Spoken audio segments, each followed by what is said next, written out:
বিশ্বের সবচেয়ে জনবহুল দেশ। কিছুদিনের মধ্যেই ভারতের মাথায় এই শিরোপা উঠতেই পারে। তাতে রীতিমতো আশঙ্কায় ভুগছেন বিশেষজ্ঞরা। সকলেই মনে করছেন অবিলম্বে জনহার নিয়ন্ত্রণে বিশেষ সচেতন হওয়া উচিত ভারতের।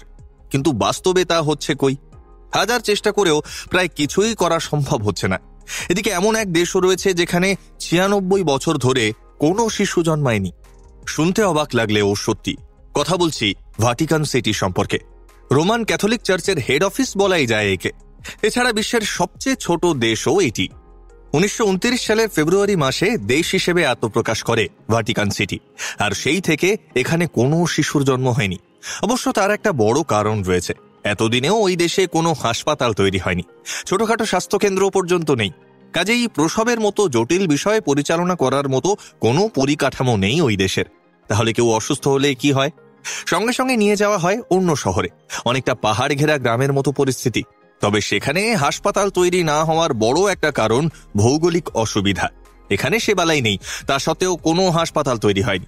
ঠিক কেন সেই নিয়ে বিতর্ক আছে, তবে মোটের উপর মনে করা হয় কাছেই ভালো হাসপাতাল থাকায় এখানে আর নতুন করে কিছু তৈরি করা হয়নি।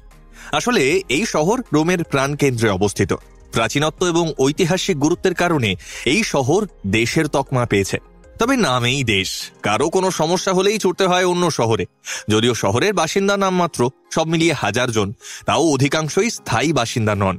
তবে শহরে পর্যটকের ভিড় হয় ভালো মতো। তাঁরা হঠাৎ অসুস্থ হলে সমস্যায় পড়েন বইকি।